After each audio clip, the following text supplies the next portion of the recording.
So we'll start with a question here to the audience, which is, please raise your hand if you ever wrote a line of computer code, of software code. Wow, that's fantastic. That's about half of you. I think it's not important that we write software, but it is very important that we understand how software is written. And 10 years from now, everybody here will have written code, and we need to understand it. Just like when Gutenberg invented the press, printing press, many people thought that reading was just for priests and a small group of people, and now reading and writing is for everybody. And software is becoming the expression of human intent, and that's why it's important to understand how it works so that we can become masters of it, because at the same time software is becoming masters of us. We're becoming completely dependent on software, and we already are. There's no way back. We cannot sustain a planet with 7 billion people without extremely advanced computer systems. So we are, whether we like it or not, sort of the deal is done already. We've struck a deal with software. Whether software is the devil or not, we have a deal with it. And in Silicon Valley, we say that software is eating the world. I mean, it's penetrating every aspect of the world. We've had software for 50 years, roughly, and we've had a software industry. That's nothing compared to what's happening now, where software is becoming a part of every industry. And we may not really have a software industry as such anymore. Of course, we'll have something, but the main importance of software is that it's going into every aspect of private life, professional life, public life, and that's where a value is being created. It's being created through algorithms, through data that's collected and analyzed. So it's affecting everything, and like Tom said, software was okay before because it automated tasks that we were doing. Software was faster and more accurate. But today, software does things that we can't even start to do.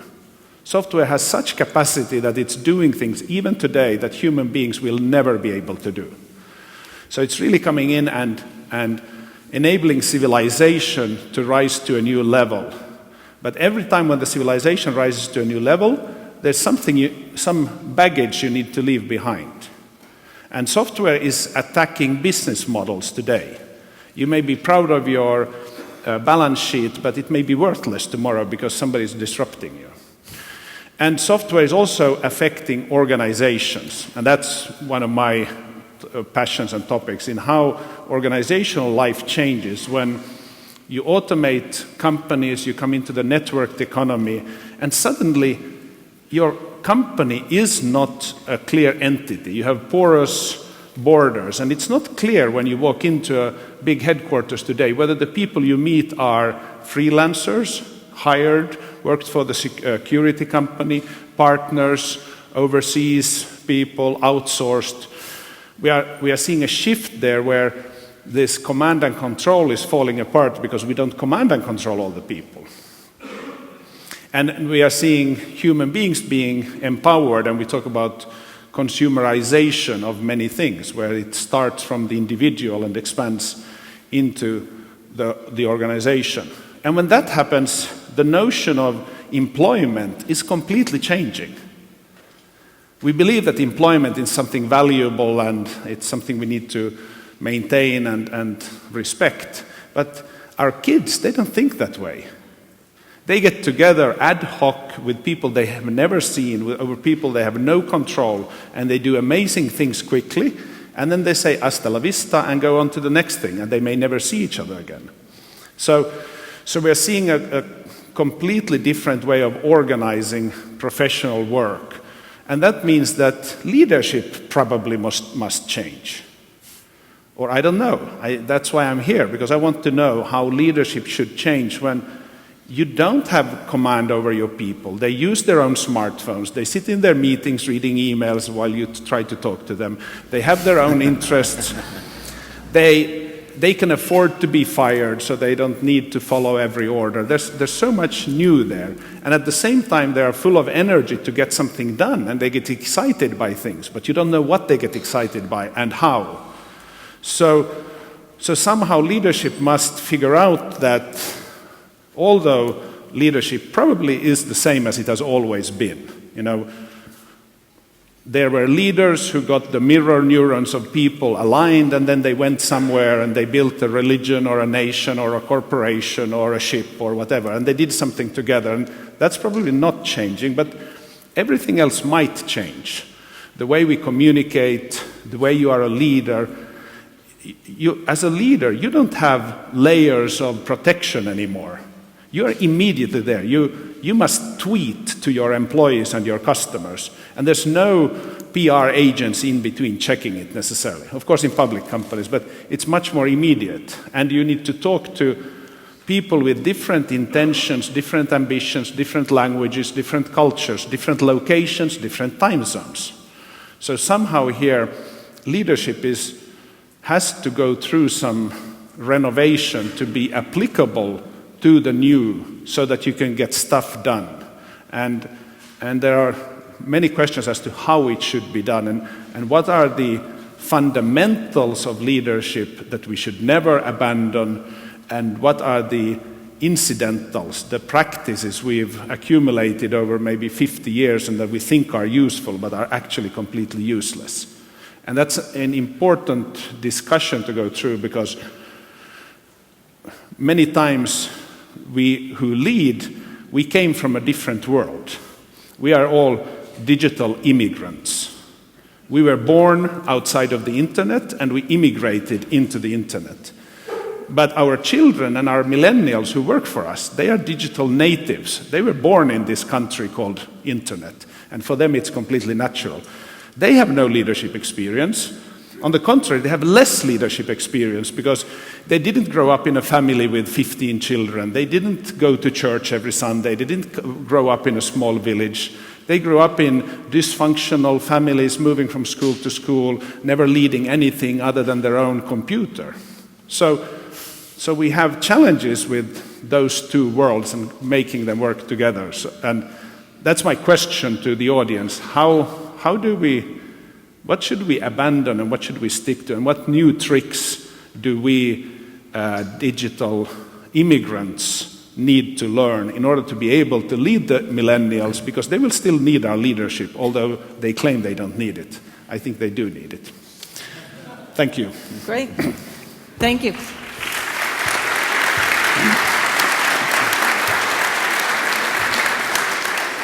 And this does just bring me into one of my favorite topic areas, is the new workplace and how it's transformed by all these digital ways of working. And I recently had a conversation with some folks at Steelcase, I think Steelcase is here, about this, because of course they think about workplaces all the time and do a lot of research. And we were talking about that old formulation of, that you have your first, that people need a first place, a second place, and a third place in their lives. So you have your home is your first place, your workplace is your second place, and then what is that third place? And is there a hollowing out of that in society?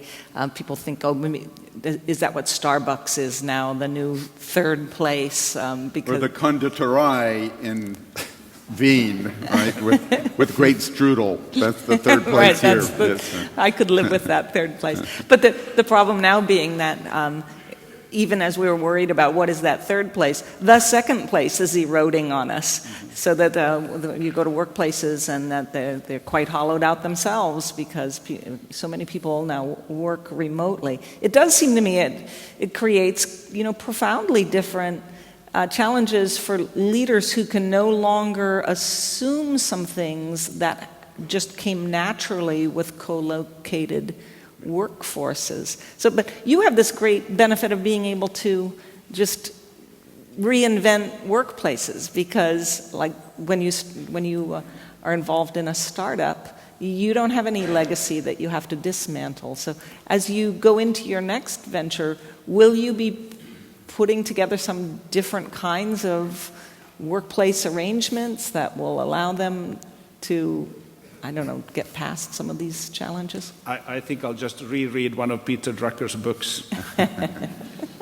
I think he saw it a long, long time ago.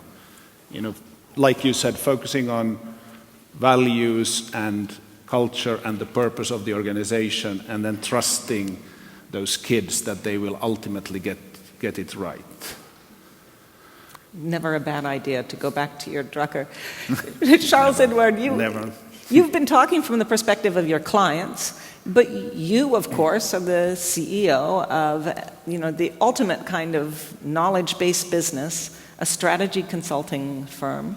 And you started there before all this technology transformed how work is done. How does it affect how people in your organization work now, and does that create a leadership challenge for you? It creates a lot of challenge because they're highly intelligent, they're millennium, they're digital natives. The chance we have is we work in a project base, which means we keep changing the work we do. Our people are global citizens, they travel, they're connected, and they have a propension to take new technologies rapidly. But what is changing, and this is the biggest challenge for me, is how you, and you mentioned it, the Japanese call it the gemba, how you find a common place, a common value, an artifact that group everyone together, because you don't want them to come in and leave, and consulting was a job for 2 or 3 years, get the Rollenberger stamp, and then continue. That's the first challenge. The second challenge I have, and I mentioned it in the first statement, is technology is changing our work. I cannot do consulting the same way I did it when I started. And then when I started my first week, I saw, I think, the last slide writer. When I started my career, the first day, I saw the retirement of a Chinese calligraphist in the Paris office, which was writing the slide with ink at that time. And it's completely different because you don't change the slides. So the technology is changing the way we operate with our clients, and it's also changing what we need to offer to our clients. And as you said, what I'm moving through, and I have a strong belief that it's not possible, and that's what I'm telling my clients. How come when you go home in your first place or your third place, you are using different tools, different technologies, sharing a car, whatever, and when you are in the office, and I think Peter Drucker would have been writing a book on this, how come the manager is a different person than the individual? So that is changing the way we operate the workplace. But I think we have not yet realized the magnitude of this change, because when I make this statement, my client, my team, they say, you're right. I say, okay, what do we do now? And as you said, we are very slow humans. We are very conventional. I mentioned this alliance, this startup, this corporate incubator. When I come to the client with these ideas, even though it's analytically right, and it's so unconventional. So I think, as you said, technology is coming fast, a lot of changes, the workplace needs to change. There's a gap about what we do in office and what we do at home. We did a study last year for Google in France on digital, and the French people are the most advanced in Europe, first quartile, in terms of taking the technologies. Because we have this engineer, we love to program, I program myself. But the French companies are in the last quartile. So you imagine you're the CEO of a company, and I'm sure it's interesting to do the study in every country, how the gap is between your employees, who are also your clients, by the way, and the way you operate. And I'm proud to announce, and we will sign next week, that this startup factory, which took me almost a year to conceive and assemble the alliances, we will be signing our first contract and clients. But it took so much time to convince internally that this was the right thing, to assemble alliances, to go with people we don't know, because we just met them 3 months ago, to go to a client who is a trusted client we've been servicing for 20 years or 15 years, and tell him the world has changed, you're going to do something completely different. And sign it. I tell you, it was a great experience. I'm proud that we finished it, and happy to share with you how we do it. But this is a great challenge in the workplace for a consulting firm. Tom, let's bring in, maybe we should hark back to your deep history when you were very focused on process change and how new technologies brought new processes to workplaces. What do you think people should be worried about now? Well, I always believed in the value of kind of intentional human activity to create organizational change, and that was what my work and others on business process reengineering was about. It's kind of, let's think carefully about work design. I emulated Peter Drucker, who said that the great task of this century, referring to the 20th century, would be to make knowledge work productive. And we didn't quite make it, I think, in the last century. So what I worry about is that if we don't do this as intentional human activities, then technology will come in and do it for us in ways that we might not like very much. And I think we saw that with business process reengineering, where we argued that it should be, a purposeful human-led project, but in many organizations, what really brought on broad-scale reengineering was an ERP system from SAP or Oracle or something like that. For knowledge work, I think the same thing may happen, that if we don't make it more productive and effective on our own, then technologies will come along, and it will be all too seductive for CEOs to say, I can't resist the use of this technology, even if it automates a substantial amount of my people's activity. Well, what do you think managers, how could leaders of companies take hold of that challenge better?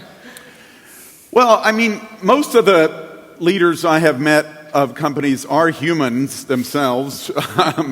And one would think that they would kind of feel like they were on the same side as humans and say, how can we do work design for knowledge work or service work or even industrial work that does take advantage of the best that humans have to offer, that maybe it costs a little bit more, but it's, say, more creative or more interesting to human consumers. But many times I think CEOs act as if they're on the side of the robots. The robots are powerful enough as it is. They don't need CEOs on their side.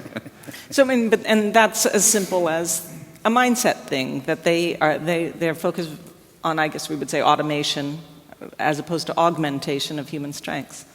Exactly. So, I want to bring in our audience questions.